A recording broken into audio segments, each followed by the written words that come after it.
My daughter-in-law threw a meal on the floor and said, "Stop being a burden and go clean it up. If you're not helping with the bills, you'll be my maid." At that very moment, my son walked into the house.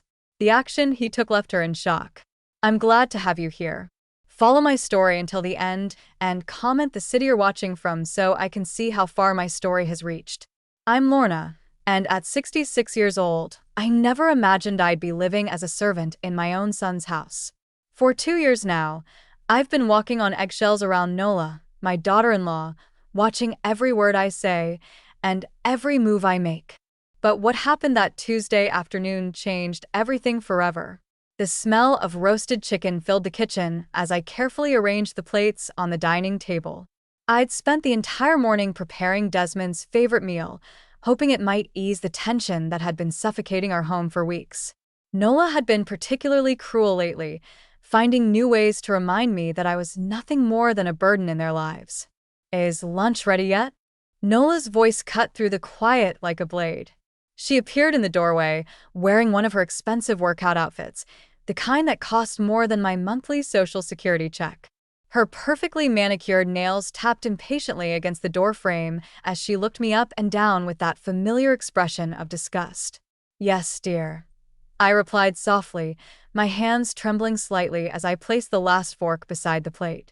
"I made Desmond's favorite chicken with those herbs you like." She walked to the table, her heels clicking against the hardwood floor with each deliberate step. I watched as she examined the meal I'd spent hours preparing, her lips pursed in that way that always meant trouble was coming. "This looks terrible," she said flatly, picking up a piece of chicken with her fork and letting it drop back onto the plate with a wet thud. "Look at this grease. Do you want Desmond to have a heart attack?" My stomach nodded. I'd been cooking for over 40 years, raised 3 children on my own after my husband died, and never once had anyone complained about my meals. But living with Nola had taught me that nothing I did would ever be good enough. "I'm sorry," I whispered, reaching for the plate. "I can make something else." "Don't touch it." Her voice was ice cold. She stood up abruptly, the chair scraping against the floor. "I'm sick of this, Lorna. Sick of pretending that having you here is some kind of blessing when all you do is create more work for everyone." I felt the familiar sting of tears threatening to fall, but I blinked them back. Crying only made things worse with Nola. It seemed to fuel her cruelty, like she fed off my pain. "I try my best to help around the house," I said quietly, my voice barely audible. "I clean. I cook. I do the laundry. Help." Nola laughed, but there was no humor in it. "You call this helping? You're nothing but dead weight, Lorna. A burden we can't shake off." She picked up her plate with both hands, and for a moment, I thought she was going to take it to the kitchen. Instead, she held it high above the table and let it crash to the floor. The ceramic shattered into a dozen pieces, sending chicken, vegetables, and gravy splattering across the clean tiles I'd mopped just that morning. I stared at the mess in shock, my heart pounding so hard I could hear it in my ears. In all my years, no one had ever treated me with such deliberate cruelty. Not even during the worst times after my husband's death, when money was tight and the children were hungry, had I felt so utterly worthless. "Clean it up," Nola commanded, crossing her arms over her chest. "And while you're down there scrubbing like the good little servant you are, maybe you'll remember your place in this house." My knees were already aching from the arthritis that had been getting worse each year, but I slowly lowered myself to the floor. The tears I'd been holding back finally spilled over as I began picking up the larger pieces of the broken plate. Each shard felt like a piece of my dignity being torn away. "If you're not going to help with the bills," Nola continued, her voice growing louder and more vicious, "then you're going to be my maid. That's the deal, old woman. You want a roof over your head? You earn it on your hands and knees." I couldn't speak. The words were trapped in my throat along with years of swallowed pride and silent suffering. I just kept picking up the pieces, my tears mixing with the gravy on the floor as I tried to salvage what remained of the meal I'd prepared with such hope. That's when I heard the front door open. Heavy footsteps echoed through the hallway, and I knew Desmond was home from work. My heart sank even further. Now he would see me like this, on my hands and knees, crying over spilled food like some broken old woman who couldn't even serve a proper meal. "Nola, Mom, I'm home," his voice called out from the entryway. I heard him set down his briefcase and keys on the hall table. The same routine he'd followed every day for the past 2 years. His footsteps grew closer, and I tried frantically to wipe my eyes with the back of my hand, hoping he wouldn't notice I'd been crying. When Desmond appeared in the dining room doorway, I was still on my knees, surrounded by broken ceramic and scattered food. Nola stood over me with her arms crossed like a queen surveying her conquered territory. For a moment, nobody moved. Nobody spoke. The silence stretched between us like a wire pulled too tight. I looked up at my son, this man I'd raised from a baby, whom I'd sacrificed everything for, hoping to see some flicker of concern in his eyes. What I saw instead made my blood turn cold. Desmond's face was completely unreadable, his dark eyes moving from the mess on the floor to his wife's triumphant expression to my tear-stained face. "What happened here?" he asked quietly, his voice carrying a strange edge I'd never heard before. Nola's smile widened, confident in her victory. "Your mother had a little accident with lunch. I was just explaining to her that if she's going to live here, she needs to understand her responsibilities." Desmond stepped further into the room, his gaze fixed on the scene before him. He was still wearing his navy business suit, the one I'd helped him pick out for his promotion last year. His tie was loosened, and there was something in his posture that made the air in the room feel different, charged somehow. "Her responsibilities," he repeated slowly, as if testing the words. "That's right," Nola said, moving closer to him with that same confident stride. "I've been too patient, too understanding, but I'm done pretending that having her here isn't affecting our marriage, our happiness." I stayed frozen on the floor, afraid to move, afraid to breathe. This was the moment I'd been dreading for months, the moment when Desmond would finally choose between his wife and his mother. And I already knew who would win. But then something unexpected happened. Desmond's expression changed. It was subtle at first, just a slight tightening around his eyes, but I'd known that face since the day he was born. I could read every emotion that crossed it, even when he tried to hide them. "You're absolutely right, Nola," he said, his voice deadly calm. "It's time we address this situation once and for all." Nola's smile grew even wider, and she moved to stand beside him, already reaching for his arm in a gesture of united victory. But Desmond didn't look at her. Instead, his eyes met mine. And in that instant, I saw something that made my heart skip a beat. My son wasn't angry with me. He was furious with his wife. The look in Desmond's eyes wasn't disappointment or embarrassment about his mother's position on the floor. It was rage, cold and controlled, directed entirely at the woman who thought she'd just won the war for his loyalty. Nola hadn't noticed yet. She was too busy basking in what she believed was her moment of triumph. But I could see the storm gathering in my son's face. And for the first time in 2 years, I felt a tiny spark of hope flicker to life in my chest. The silence in the dining room stretched on for what felt like hours, though it couldn't have been more than a few seconds. I remained on my knees among the scattered food and broken ceramic, my heart hammering against my ribs as I watched my son's face transform. The calm, professional mask he usually wore was cracking, revealing something underneath that made Nola's confident smile begin to waver. "Desmond," she said, her voice carrying a hint of uncertainty for the first time. "Honey, help me explain to your mother how things need to be around here."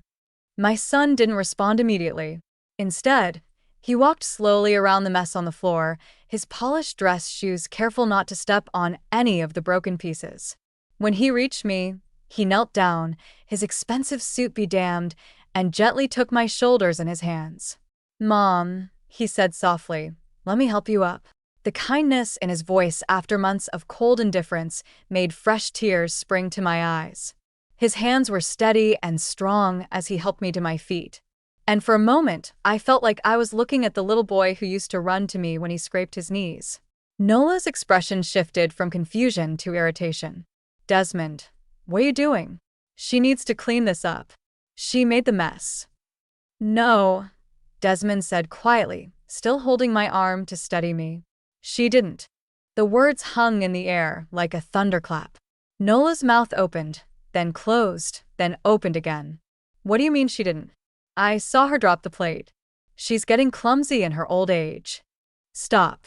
The single word cut through her explanation like a knife. Desmond finally turned to face his wife, and I saw Nola take an involuntary step backward. Just stop talking, Nola. Excuse me? Her voice rose an octave, the way it always did when she felt challenged. How dare you speak to me that way in front of her? Desmond looked at her for a long moment, and I could see him weighing his words carefully. When he spoke again, his voice was calm, but carried an undertone that made my skin prickle. I've been watching you, he said. For months now. I've been watching how you treat my mother when you think I'm not around. Nola's face went pale. I don't know what you're talking about. Don't you? Desmond walked to the kitchen counter and opened the small drawer where we kept the utility bills and household papers. From underneath a stack of envelopes, he pulled out a small black device that I didn't recognize at first. Because I have hours of footage that says otherwise, my breath caught in my throat. It was a tiny camera, smaller than a matchbox. Nola stared at it as if it were a venomous snake. You've been recording me, she whispered, her voice barely audible. I've been protecting my mother, Desmond corrected, his voice growing harder. Something I should have done a long time ago. He pulled out his phone and tapped the screen a few times. Suddenly, Nola's voice filled the room, crystal clear through the phone speaker. You're nothing but dead weight, Lorna. A burden we can't shake off. Nola's face crumpled. Desmond, you don't understand. Living with her is so stressful, and sometimes you just what? He tapped the phone again, and another recording played. This time it was Nola's voice from last week when she'd made me scrub the bathroom floor twice because she claimed it wasn't clean enough. The cruelty in her tone was even worse hearing it played back. You called my mother pathetic, Desmond said, his voice getting louder now. You told her she was a waste of space. You made her eat her meals standing up in the kitchen because you said she didn't deserve to sit at our table. Each accusation hit Nola like a physical blow. She kept shaking her head, her perfectly styled hair coming loose from its pins. You're taking everything out of context. You don't see how she provokes me. How she what? Desmond's voice was rising now, months of suppressed anger finally breaking free. How she cleans our house. How she cooks our meals. How she does our laundry and never asks for anything in return except basic human decency. I stood frozen by the dining table, afraid to move or speak. I'd never seen my son like this before. The Desmond I knew was quiet, diplomatic, someone who avoided confrontation at all costs. This man standing in our dining room was someone else entirely, someone who'd been pushed too far.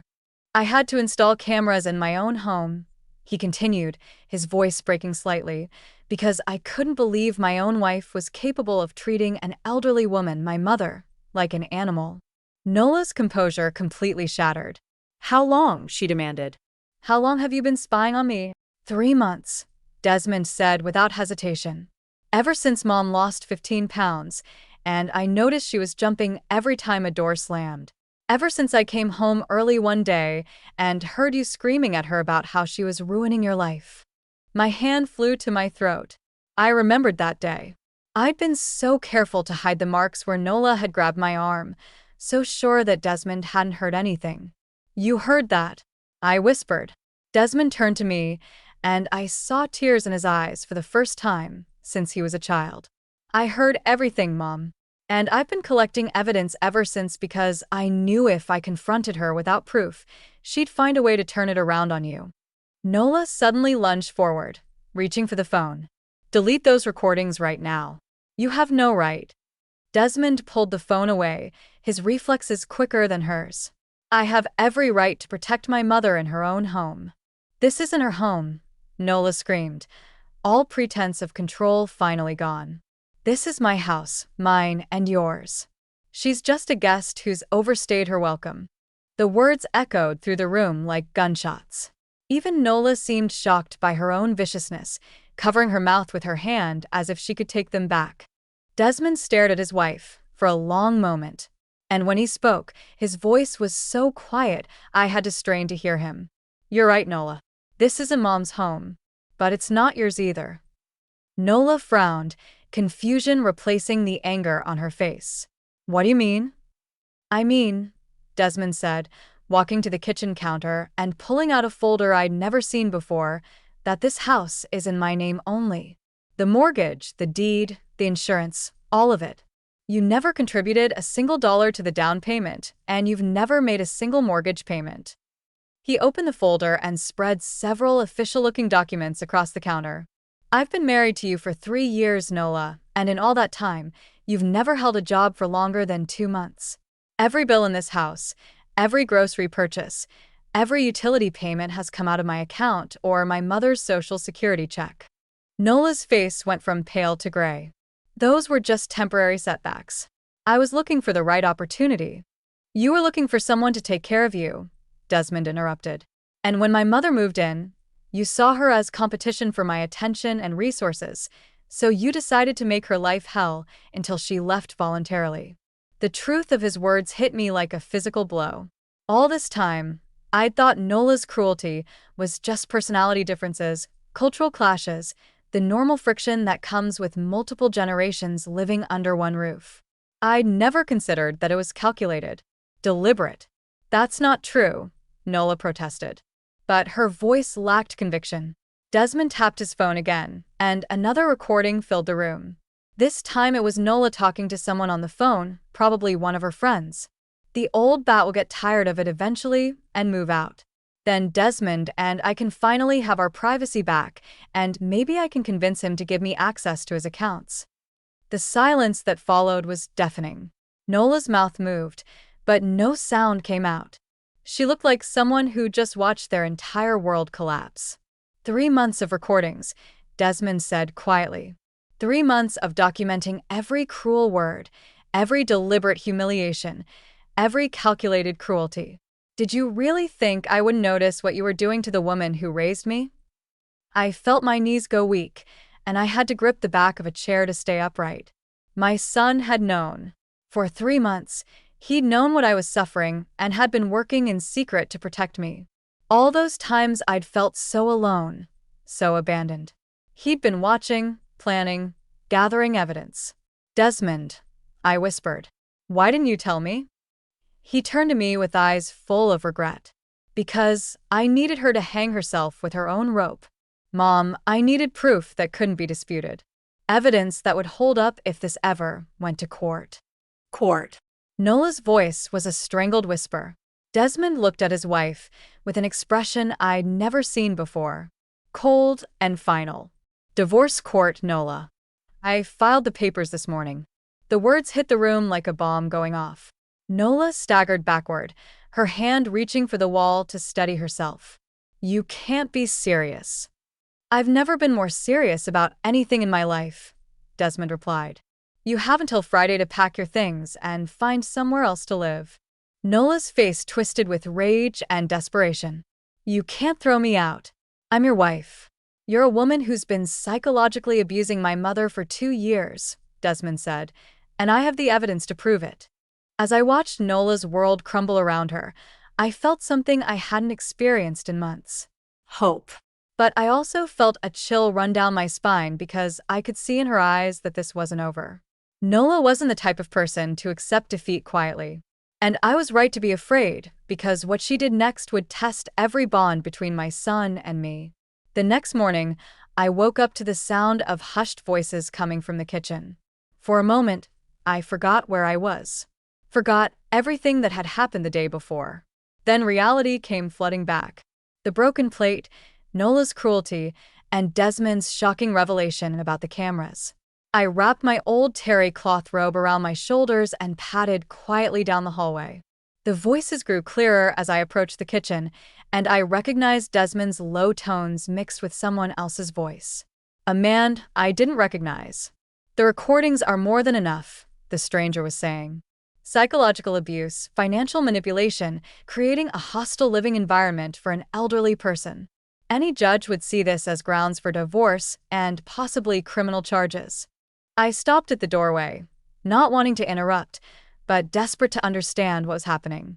Desmond was sitting at the kitchen table with a man in an expensive suit.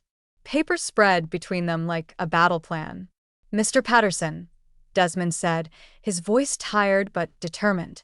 "I need to make sure my mother is protected through all of this. Nola isn't going to go quietly."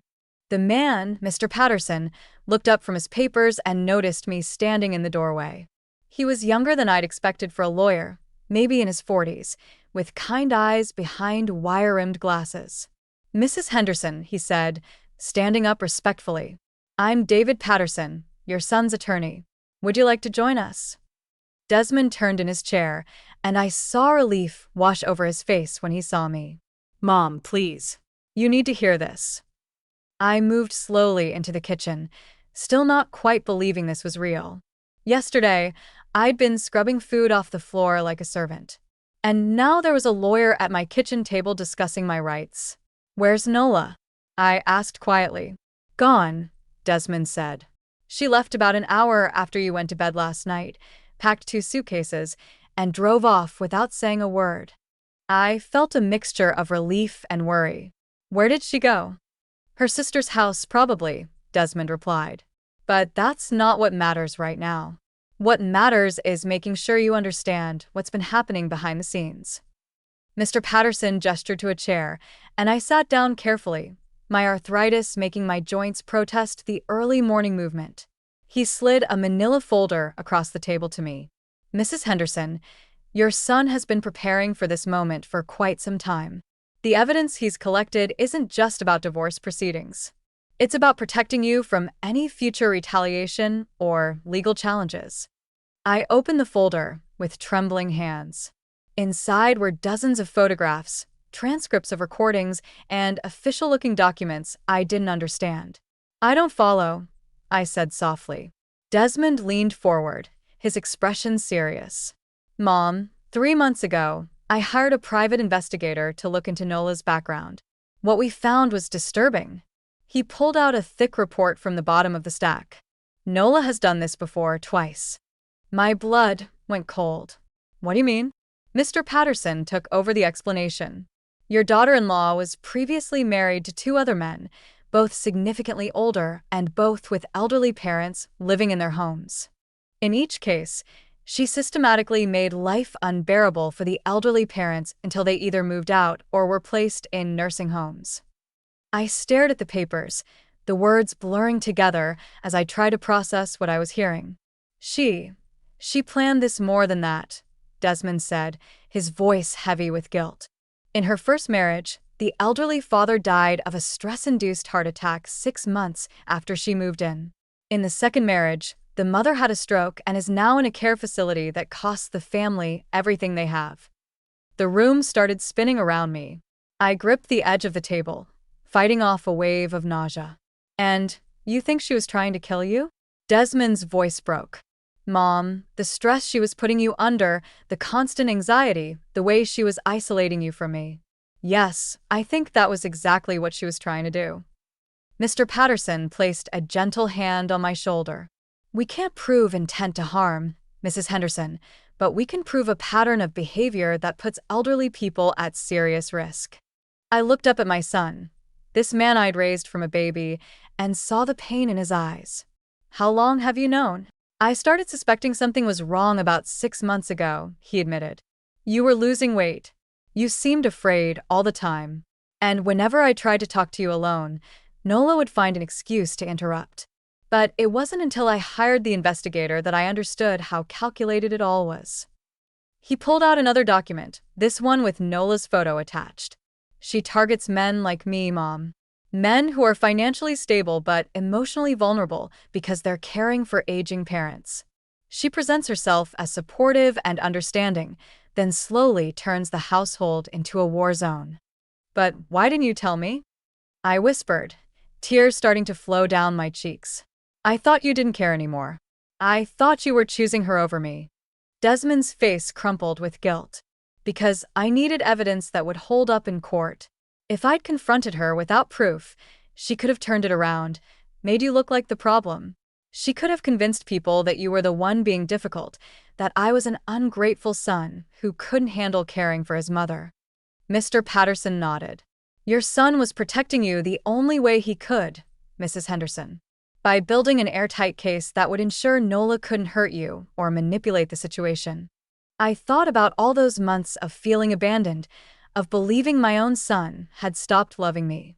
The loneliness had been crushing, but now I understood it had been necessary. The cameras, I said suddenly. How many were there? 7, Desmond replied. Kitchen, dining room, living room, laundry room, and 3 different angles in the hallways. I needed to document everything she was doing when she thought no one was watching. He pulled out his phone and showed me a video I'd never seen before. It was from last month when Nola had cornered me in the laundry room and screamed at me for 20 minutes because I'd folded her shirts wrong.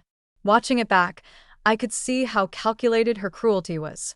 How she positioned herself to block the exit. How she used her height to loom over me intimidatingly. She knew exactly what she was doing. I breathed. Every single time, Desmond confirmed. The investigator found evidence that she'd researched techniques for psychological manipulation of elderly people. She had books about it, Mom. Actual books about how to break down an older person's resistance. The horror of it was overwhelming. I'd thought I was going crazy. Thought maybe I really was becoming the burden Nola said I was, but it had all been deliberately orchestrated to make me feel that way. What happens now? I asked. Mr. Patterson consulted his notes. Well, the divorce will be straightforward given the evidence. Nola won't be entitled to any assets since the marriage was based on fraud and abuse. But more importantly, we're going to file for a restraining order to keep her away from both of you. Do you think she'll try to come back? Desmond and the lawyer exchanged a look that made my stomach clench. Mom, Desmond said carefully, there's something else you need to know. Something we discovered yesterday that changes everything. He pulled out one final document, and I could see his hands shaking as he placed it in front of me. Nola isn't just dangerous because of her pattern of abuse. She's dangerous because she's desperate. I looked down at the paper. It was a bank statement, but not one I recognized. She's been stealing from you, Mom. For over a year, she's been taking money from your Social Security direct deposit before it even reaches your account. The numbers on the page swam before my eyes. Thousands of dollars. Money I'd thought was going to help with household expenses. Money I'd willingly contributed, thinking it was my fair share. How much? I whispered. $14,000, Mr. Patterson said quietly. She set up a secondary account with your information and has been diverting a portion of your benefits each month. I felt like I was falling through the floor. Not only had she been psychologically torturing me, she'd been stealing from me, a woman living on Social Security, taking what little financial security I had. But here's the thing that really scares me, Desmond continued. According to the investigator, when Nola's previous schemes fell apart, she didn't just disappear quietly. She escalated. What do you mean escalated? Mr. Patterson opened another file.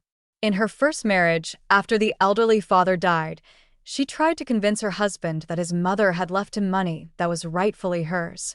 When that didn't work, she started spreading rumors in the community that the son had been abusing his father. In the second marriage, Desmond added, after the mother had her stroke, Nola tried to get power of attorney over the woman's finances. When the family refused, she filed false reports with Adult Protective Services, claiming the family was neglecting the mother's medical care. I stared at them both, hardly able to breathe. And you think she'll do something like that to us? I think, Desmond said grimly, that Nola is going to try everything she can to destroy our relationship and take whatever she can get in the process. The question is whether we'll be ready for her when she does. Just then, my phone rang. The caller ID showed a number I didn't recognize, but when I answered, Nola's voice came through the speaker, sweet as honey and twice as poisonous. Lorna, darling, she said. We need to talk. The look of alarm that passed between Desmond and Mr. Patterson told me everything I needed to know. The war wasn't over, it was just beginning. Nola's voice on the phone was so different from the woman who had screamed at me just 24 hours ago that I almost didn't recognize her. Gone was the venom, the cruelty that had become her trademark. Instead, she sounded vulnerable, almost childlike. Lorna, please don't hang up, she continued when I didn't respond immediately. I know you must hate me right now, but I need you to understand something important. Desmond was frantically gesturing for me to put the phone on speaker while Mr. Patterson pulled out a small recording device. I pressed the speaker button with trembling fingers. What do you want, Nola? I managed to say. I want to apologize, she said, and I could hear what sounded like tears in her voice. I want to explain why I've been so horrible to you, and I want to make things right before it's too late. Desmond's eyes were wide with alarm. He grabbed a notepad and quickly scribbled, "Don't believe her. This is part of her pattern." But despite everything I'd learned about Nola in the past day, despite all the evidence of her calculated cruelty, there was still a part of me that wanted to believe people could change. A part of me that had been trained by 66 years of giving people the benefit of the doubt. I'm listening, I said quietly. Thank you, Nola whispered. Lorna, I need you to know that everything I did came from a place of fear. I was so afraid that Desmond would choose you over me, that I would lose the only good thing that ever happened to me. She paused, and I could hear her take a shuddering breath. I've never had a real family before. My parents were drug addicts who abandoned me when I was 12. I've been on my own my whole life, never learning how to share love, never understanding that families don't have to be competitions. Mr. Patterson was shaking his head vigorously, but I found myself softening despite everything. Could someone really fake this level of vulnerability? When Desmond brought me into your lives, Nola continued, I saw how close you two were. And instead of feeling grateful to be part of something beautiful, I felt threatened. I thought if I could drive a wedge between you, if I could make you leave, then Desmond would need me more. Nola, I said softly, what you did to me was more than just being afraid. You were deliberately cruel. I know, she sobbed. I know, and I hate myself for it. But Lorna, there's something else. Something I haven't told anyone. Not even Desmond. Desmond leaned forward, his expression intense. Mr. Patterson had his pen ready, taking notes on everything she said. What is it? I asked. I'm pregnant. The words hit the kitchen like a physical blow. Desmond went completely white, his mouth falling open in shock. Mr. Patterson's pen stopped moving. I felt my heart skip several beats. How far along? I whispered. 3 months, Nola said. I found out the day after you moved in with us, and I panicked. I was so afraid that Desmond would choose his mother and his grandchild over me, that he would push me aside once the baby came. I looked at my son, saw the conflict raging across his face. A grandchild. The possibility of being a grandmother had always seemed remote, especially after Desmond's first marriage ended in divorce, with no children. Does Desmond know? I asked. He knows now, Nola said. I told him this morning right before I called you. I couldn't keep lying anymore. Desmond found his voice. Mom, put the phone down. We need to talk privately. But Nola must have heard him, because her voice became urgent, desperate. Please don't let him shut me out, Lorna. I know I don't deserve forgiveness, but this baby deserves a chance to have a real family, a grandmother who loves them. The manipulation was so subtle, so expertly crafted that even knowing what I knew about Nola's past, I felt myself wavering. A grandchild would change everything. Could I really ask my son to choose between his mother and his unborn child? I need to think, I said. There's no time to think, Nola replied. And for the first time, I heard an edge creep back into her voice. Desmond has already filed divorce papers. He's trying to throw away our marriage, our future, our baby's future, because of what happened between us. What happened between us was abuse, I said firmly. It was a misunderstanding. Nola's voice was rising now, the mask slipping. It was stress and pregnancy hormones and 2 women learning to live together. But Desmond is treating it like I'm some kind of monster. Desmond grabbed the phone from my hands. You are a monster, Nola. And I don't believe for 1 second that you're pregnant.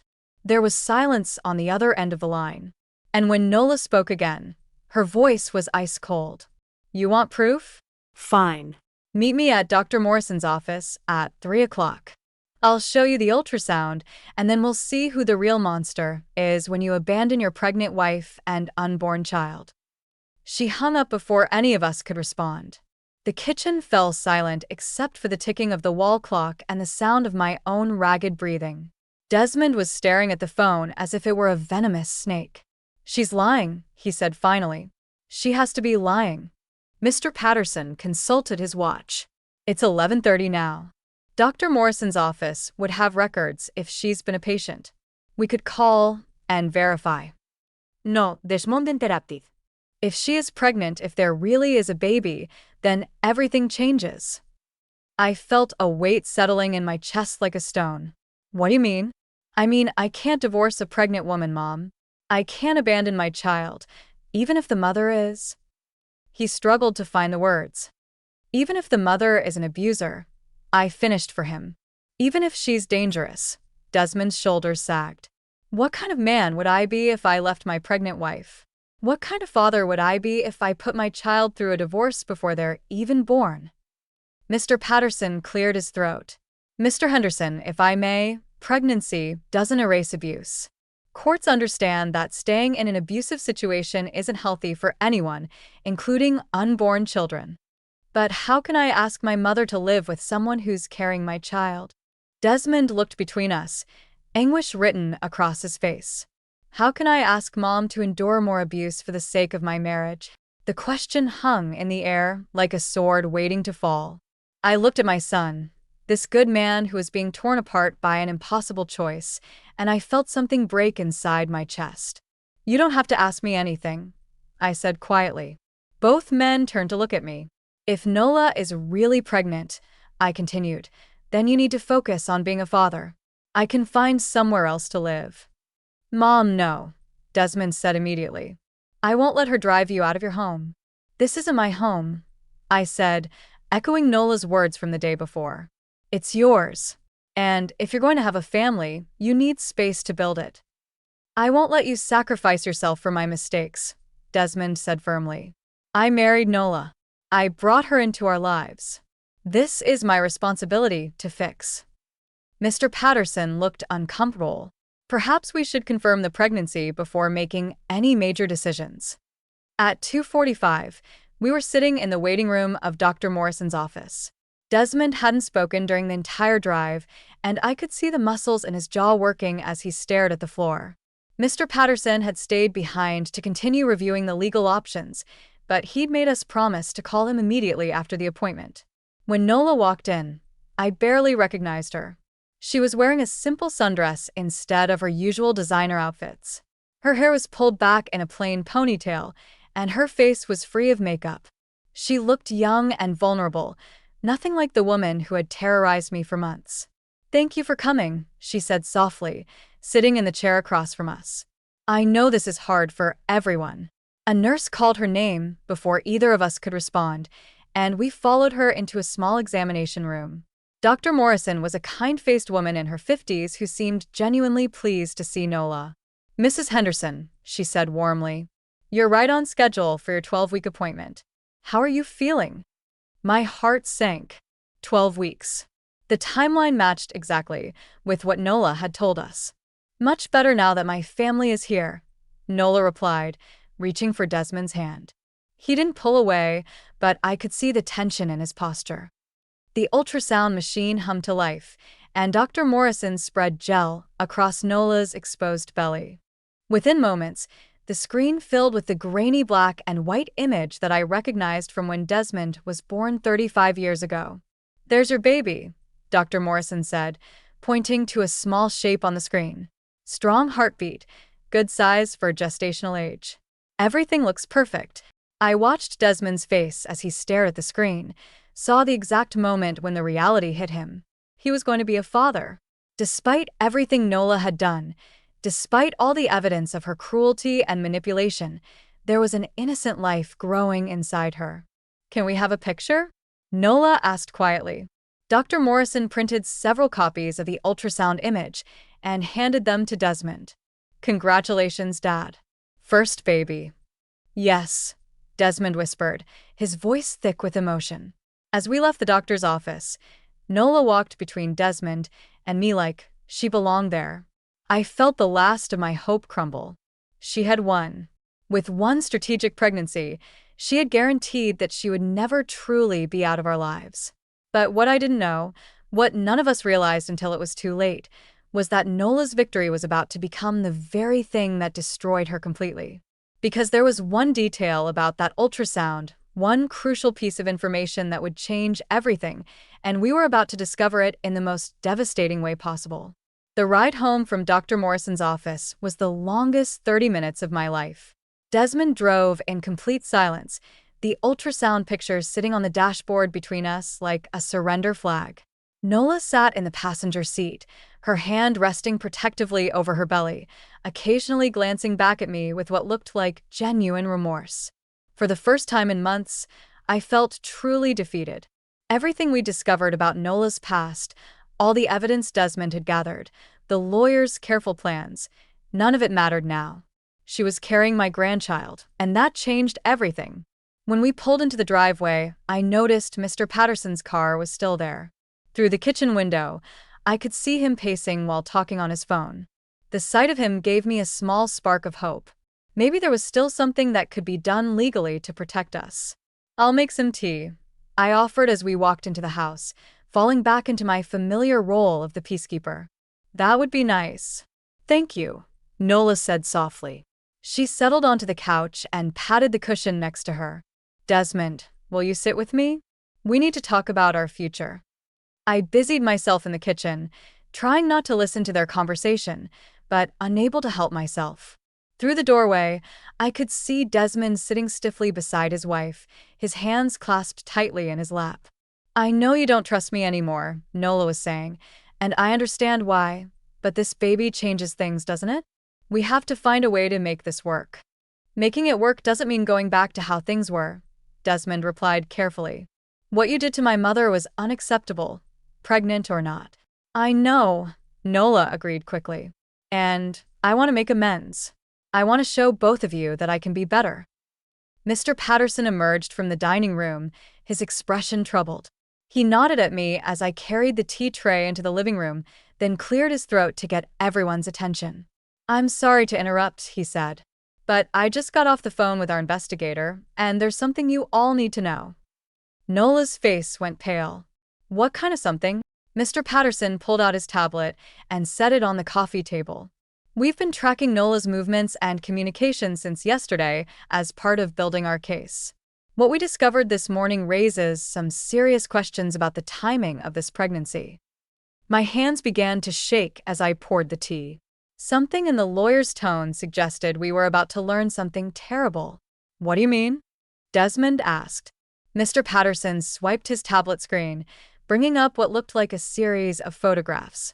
These were taken 3 days ago at the Riverside Women's Clinic, about 40 miles from here. The first photo showed Nola walking into a medical building.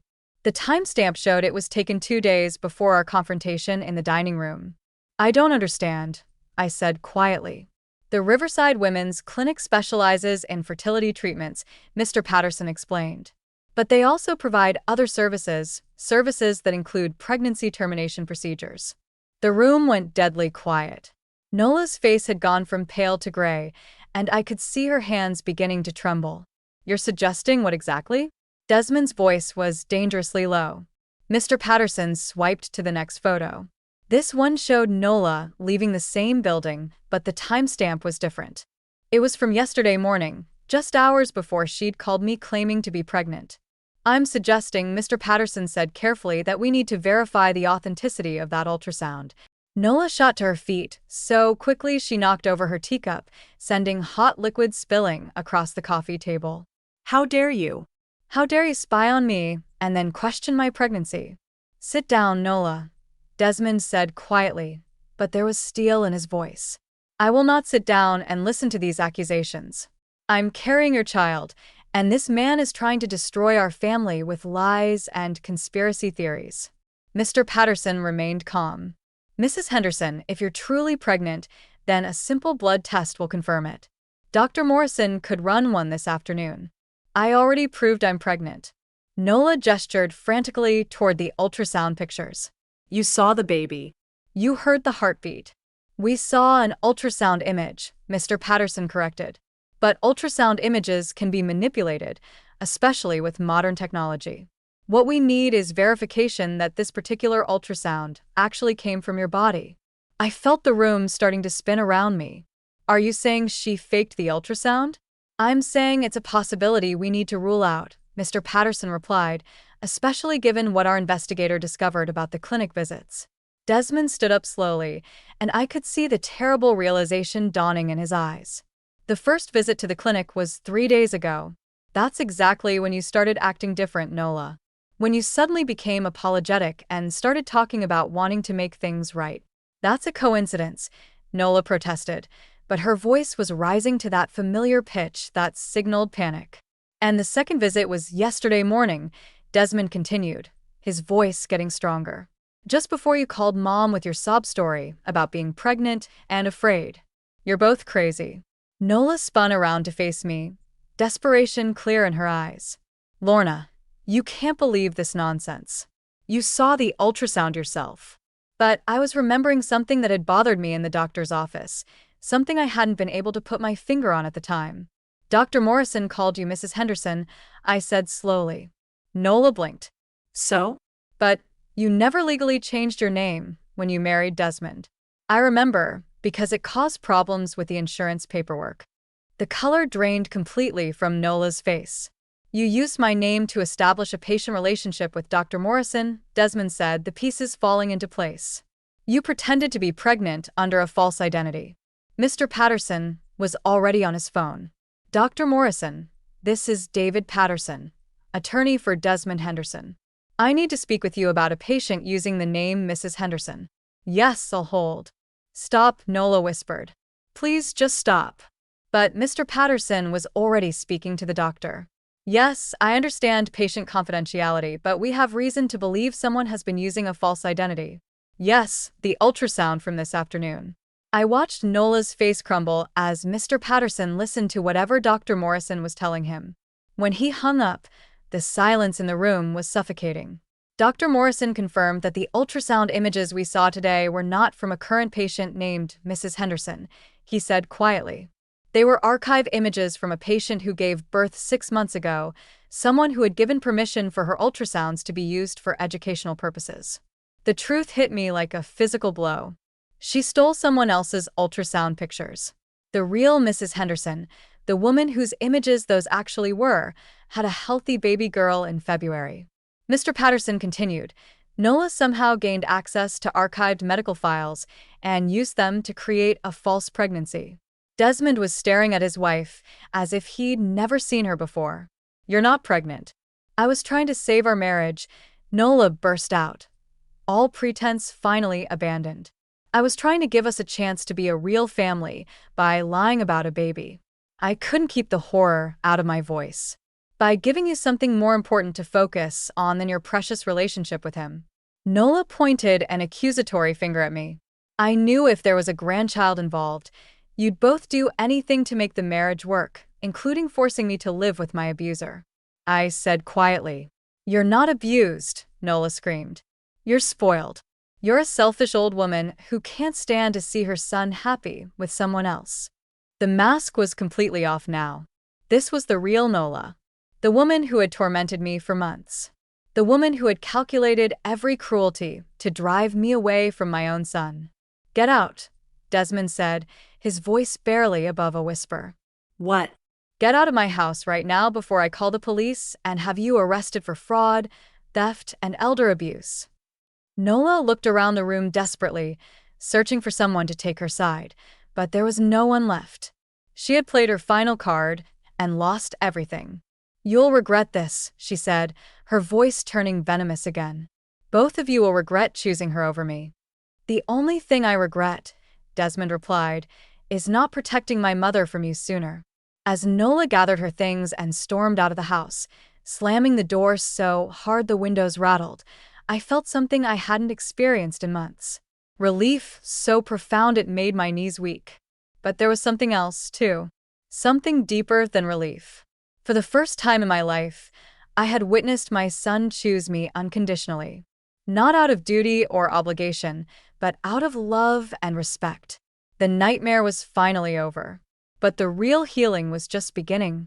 6 months later, I was standing in the kitchen of what had truly become my home, watching the morning sun stream through the windows as I prepared breakfast for two. The house felt different now, lighter somehow, as if Nola's departure had lifted a darkness that had been suffocating us all.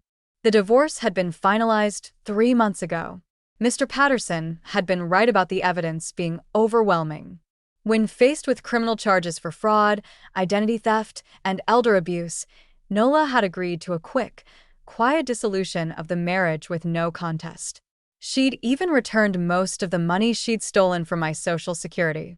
Though Mr. Patterson suspected she'd hidden more than she admitted to, the restraining order was still in effect, and as far as we knew, Nola had moved to another state.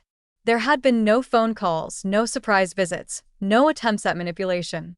It was as if she had simply vanished from our lives, leaving behind only the memories and the hard-won wisdom of having survived her psychological warfare.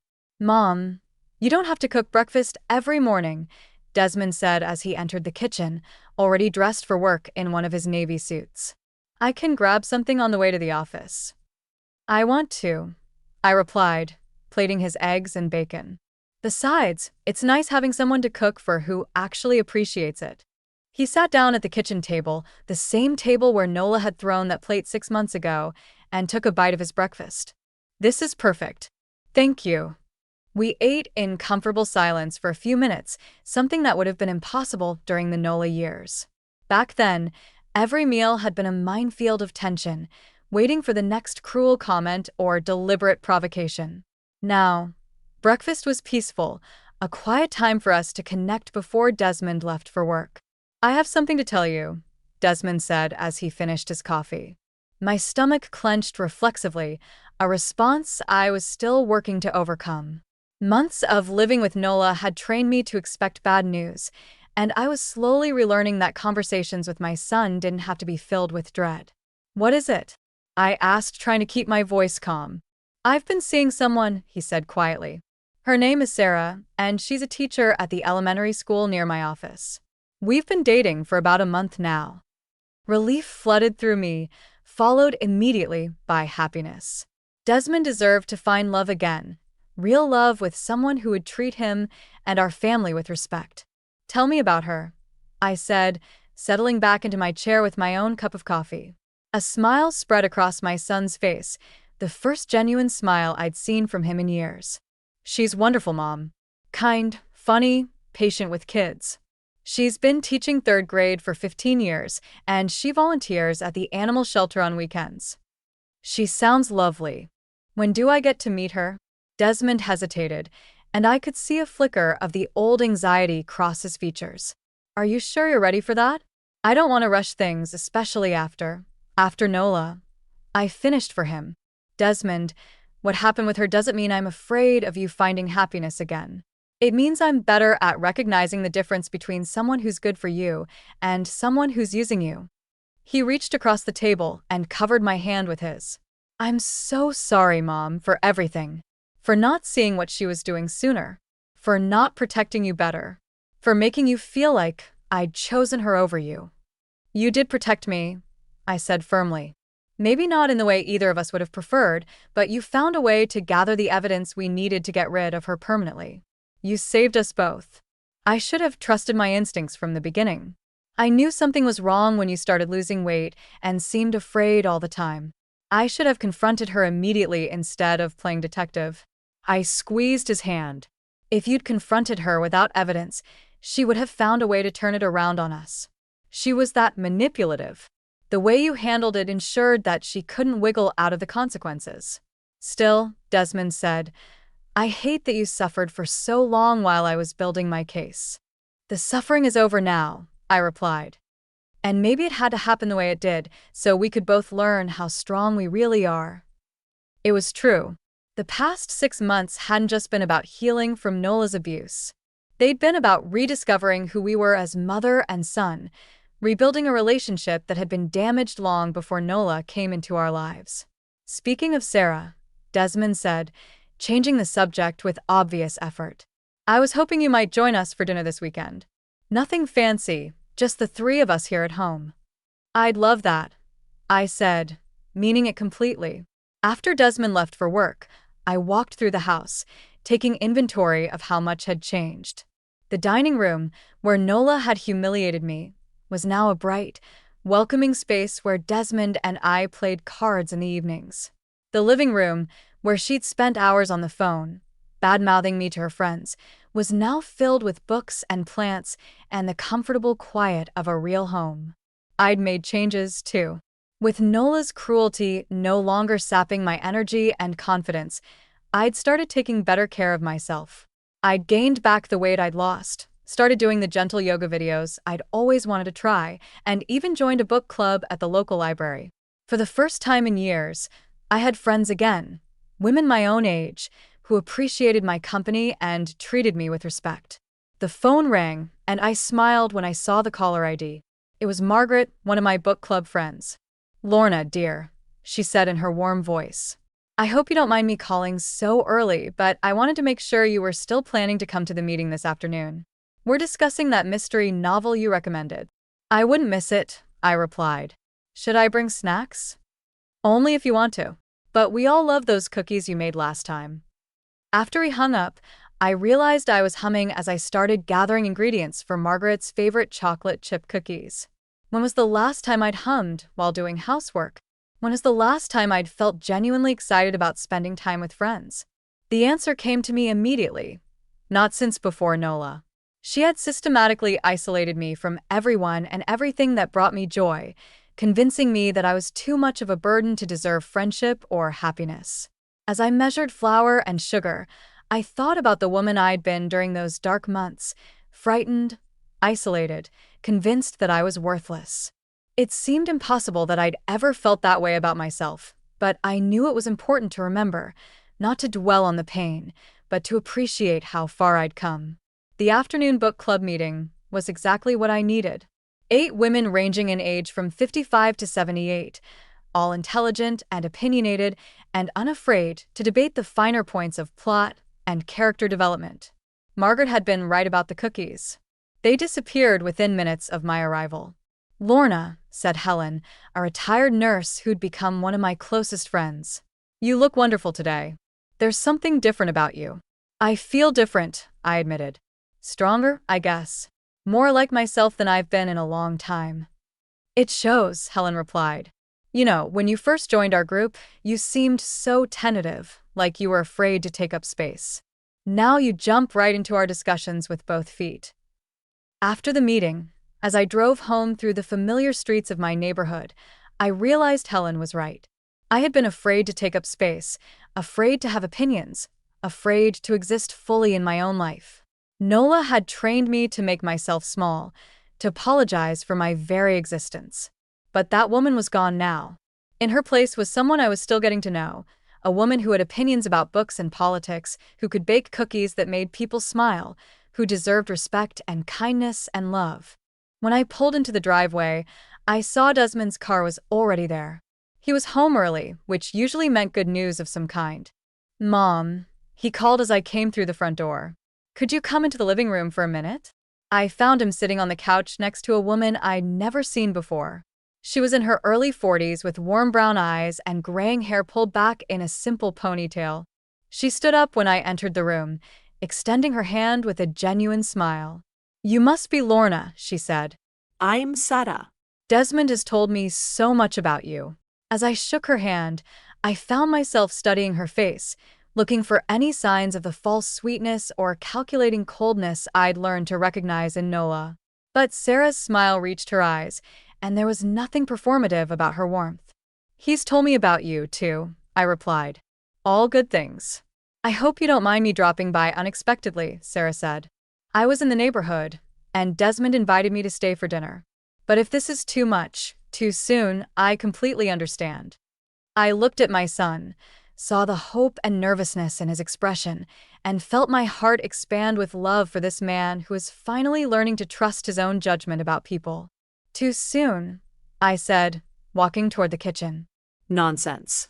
I was just about to start cooking, and I always make too much food anyway. "Sarah, do you like pot roast?" As the three of us worked together to prepare dinner, Sarah chopped vegetables while Desmond set the table, and I seasoned the meat.